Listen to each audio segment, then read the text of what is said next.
Hi guys! Lynn Kending here again and welcome back to my channel. So mag-breakfast tayo ngayon.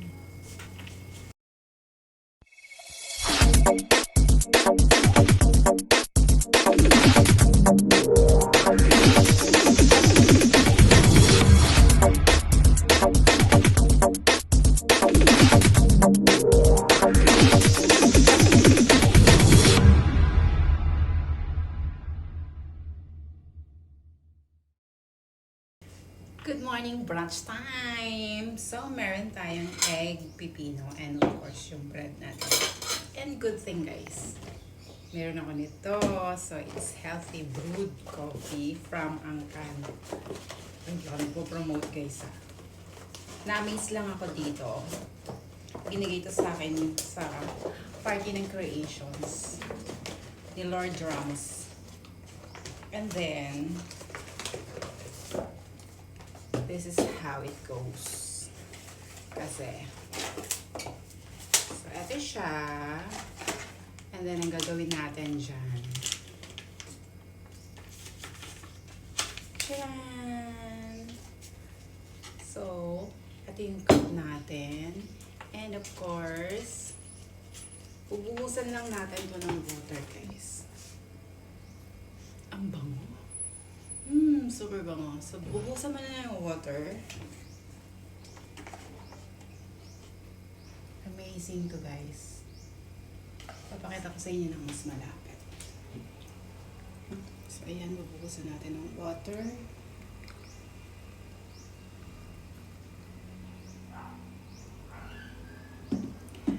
Hanggang sa mapuno natin yung cup. Super bango talaga siya kahit pag-open mo pa lang. Experience brewed coffee at home.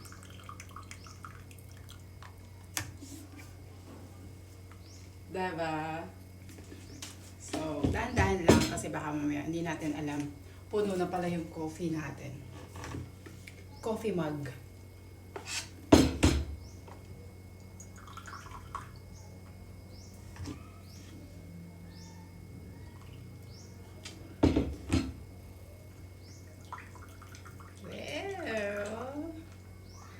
Kung halimbawa, ikaw, mahilig ka talaga yung sa brewed coffee, guys. Siyempre, medyo strong. So, pwede mo siyang ibabad, like, up to 5 minutes, 3 to 5 minutes. Pero kung hindi naman, right after you pour, pwede mo na siyang inumin. Siyempre, pupunuin natin. Yung tipong, hindi na tayo makakatulog hanggang kinabukasan siya. Kailangan natin ng tulog. Sa inyo, puno na siya. Oh, ayan. So, pwede na to. Pilpit na natin. And resume tayo with our coffee experience, with our coffee Angkan experience. Tulad na sabi ko, super bango siya talaga. Ang sarap. So guys, kaya naman ako hindi na nag 3-in-1 dahil nga sa health reasons. So, sabi ko nga, yung last vlog ko, lahat normal na. So, hindi na ako borderline. Super, tawag dito, pag yung journey ko para maging normal yung ko guys, yung blood sugar ko, and then yung uric ko, super feeling ko naaawa ako sa sarili ko kasi I have to choose food na, alam niyo yun, na healthy and hindi mag-spike yung blood pressure mo dahil sa sugar and then uric. So, yun talaga yung pinaka-reason ko kung bakit ako nagpapayat. Not for anything else. Of course, secondary na yun. Sexy ka, papayat ka, but yun talaga yung pinaka-normal reason ko. Kasi usually talaga voluptuous ako. Pagka-voluptuous. Yun, hindi ako super payat. So, yun yung reason ko kung bakit. Ay, sorry. So, talaga muna tayo syempre na ating spread. And then ngayon umaambon na naman guys. So, andito pala ako sa bahay ko, kaya nagagawa ko tong mga to. Kasi pag nasa dorm ko, syempre, magluto, pero yung mga ganito, okay lang, wag lang magluto. So, there you go. So, ito, first bite. Wow!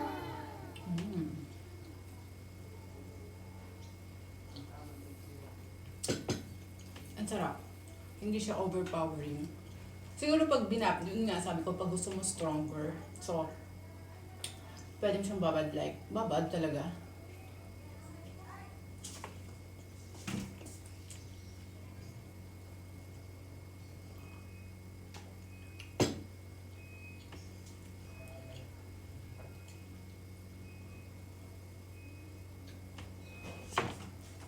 So, pwede mo siyang iwan ng 3 to 5 minutes. Kung gusto mo, ikaw yung talaga, yung brewed coffee person. Pero kung hindi naman, like, gusto mo lang may coffee ka in the morning, so, right after, pwede mo siyang tanggalan.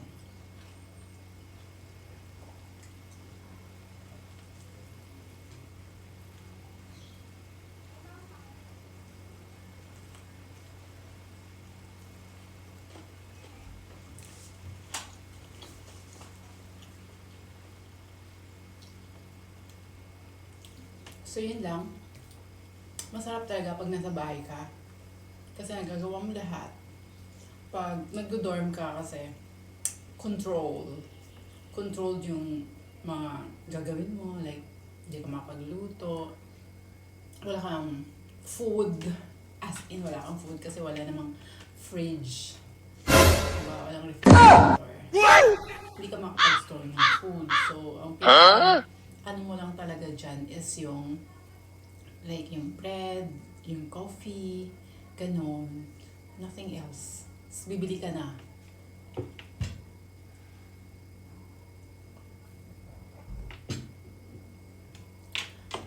Sarap.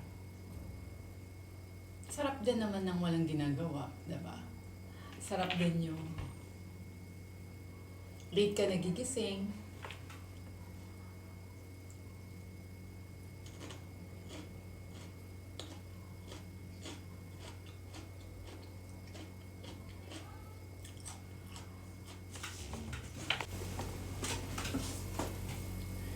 And of course, wala kang ginagawa.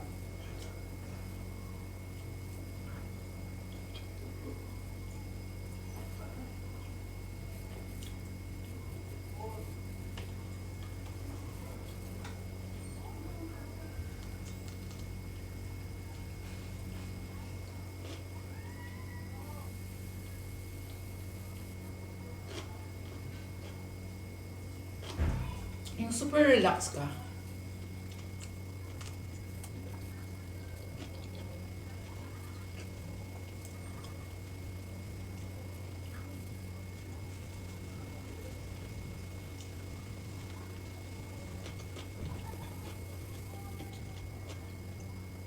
So after ito maglalaba ako ng uniform ko.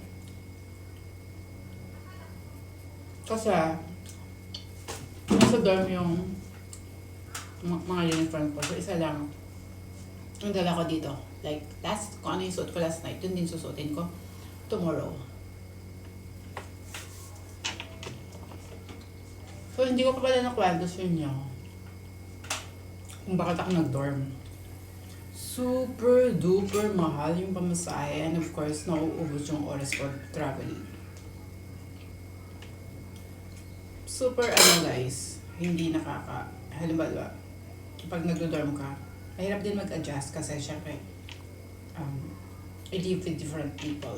Like sa room namin 4 kami, but lahat sila mababait. At saka walang pakialam, like nung una parang syempre dahil masyado akong diba, masyado akong jolly person. So, nung una ko doon, tahimik sila. Parang, sabi ko, nagkamali ba ako ng desisyon? Parang nasa kumbento ako or nasa library. Kaya ulan na. Kasi super tahimik talaga sila. As in. Dahil ako, yun nga, jolly, at saka gusto kong nakikipag-usap. Siyempre, yun yung, ano natin, yun yung work natin. Yung, we love building up relationship. Charot. Diba? So, after sometimes naman, naging okay na. So, ginagawa ko, inuunahan ko sila. Nung una kasi, kahit inuunahan mo sila, like, one word lang sasagot sa'yo. Pero syempre, di ako sumuko, guys. Kasi ayoko nung parang magkakasama ka sa house, tapos hindi kayo nag-uusap. So, yung ngayon, okay na kami.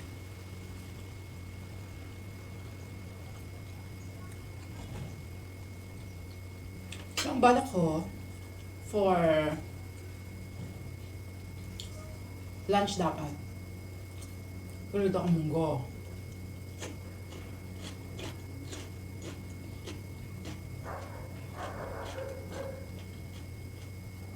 Kasi syempre, yun yung favorite ko. Gusto ko yung munggo, guys.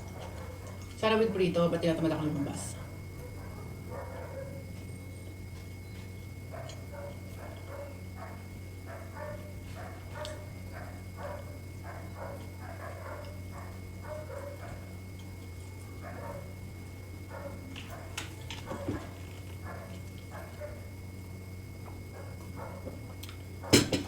So, yun lang.